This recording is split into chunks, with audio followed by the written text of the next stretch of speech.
Hey guys, what's up? Welcome back. We're building a gaming PC today.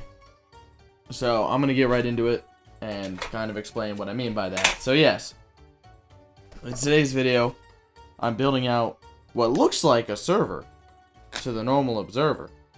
And some would even call it that. But I'm actually gonna be building out this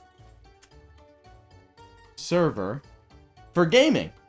Because I want to do a gaming on a server video. So I'm building out this PC with 104 CPU threads and 768 gigs of RAM. So I'm just getting right into it because the most important part is building this out. But yeah, we have, as you can see, a ton of RAM here. We've got in the back here, we have 24 32 gig DIMMs to go in our 24 DIMM slots to make a total of 768 gigs of RAM. I was shooting for a terabyte, but I don't have enough 64 gig DIMMs. First things first, I always do the CPUs first just because I don't want the RAM to get in the way or get damaged while we're doing our CPU coolers, which is entirely possible and has definitely not happened to me before. So what we have here is a Supermicro X11 system. So it takes these dual 3647 CPUs, and what we're putting in these already thermal paste covered Xeon Gold 6230Rs.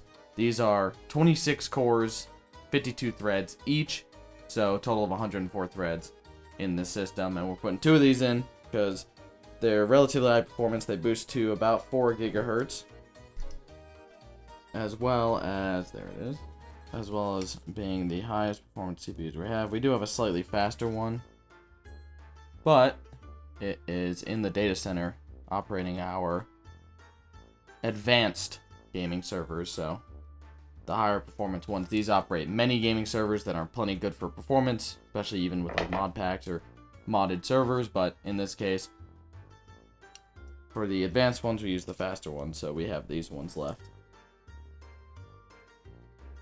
We're just gonna kind of power through this. So the camera zooms a bit high. Hopefully it gets enough detail and the focus works well enough. But I need to have this camera set up to film the gaming on this server video. So I didn't have time to really fully set it up that well, but hopefully it has enough detail for you guys. Apologies if it doesn't. If it doesn't, next time we'll do a different setup. I don't have a dedicated camera for this because cameras are very expensive and I am very broke. This one's not fully covered, but I'd say it's enough for this build. I would say that if I wasn't fucking neurotic. There we go. Put some extra on there just because I'm crazy. And it's not entirely impossible that this server does become a deployed server in our second data center location coming soon in Europe. So if I build this thing out correctly, I'll feel a little bit better. If it performs well, we can just go ahead and deploy it as it is, maybe with a little less RAM. Whilst, yes, 768 gigs does kind of match having 104 threads for high-performance VPS and game servers and such like that.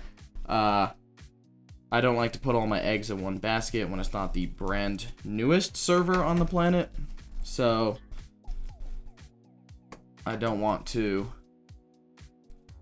lose 768 gigs of RAM if we have, I don't know, a power supply problem or a fan issue or something. We have to take down this entire node and a ton of customers and such. So we've got our CPUs in place. Hopefully this thing is BIOS updated, but has a BIOS management controller. If it's not, which should let us update for the CPUs, if that's how that works. I've used mostly Dell iDRAC and recently Quanta Cloud Technologies, BMCs, but we'll see. Maybe it'll work fine. Alright, so now we have our RAM. And to start, we have 16 DIMMs of this DDR4 2400, these Samsung DIMMs, 32 gigs, dual rank DIMMs. Here we go. We'll have a YouTube short montage as well. But I like to pop these in and talk about it while I'm doing the long form video. Make sure you don't miss the sounds.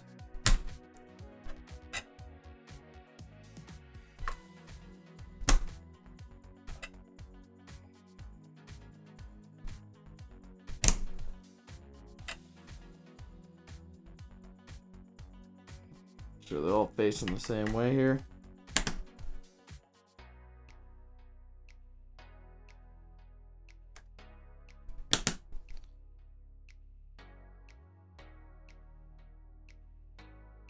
I do feel lucky during these times to be able to put this much RAM in a server.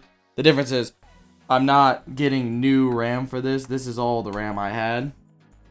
What I'm going to do as we start expanding, I don't really know. But I'm working on figuring that out. Because it is very expensive to get RAM at the moment. Even this ECC registered DDR4, which is normally like the cheapest memory you can buy, compared to consumer grade RAM, is still just super expensive.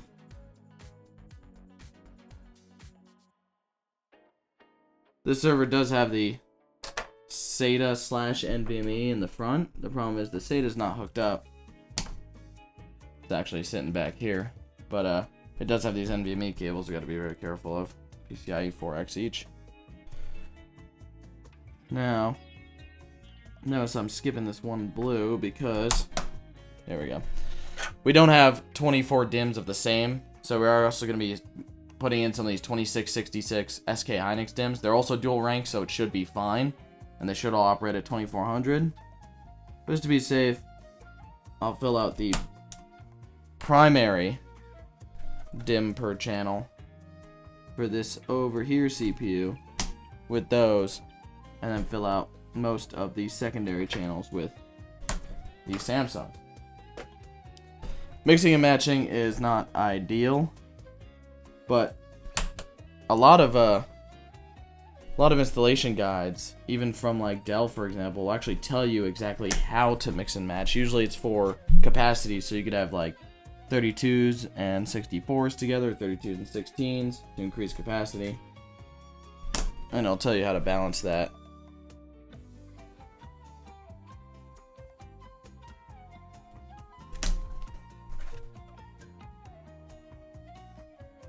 I can't really see what I'm doing, so I'm just kind of going by the feel.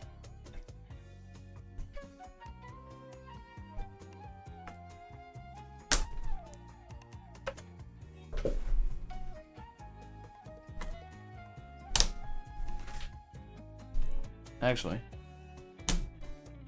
there we go.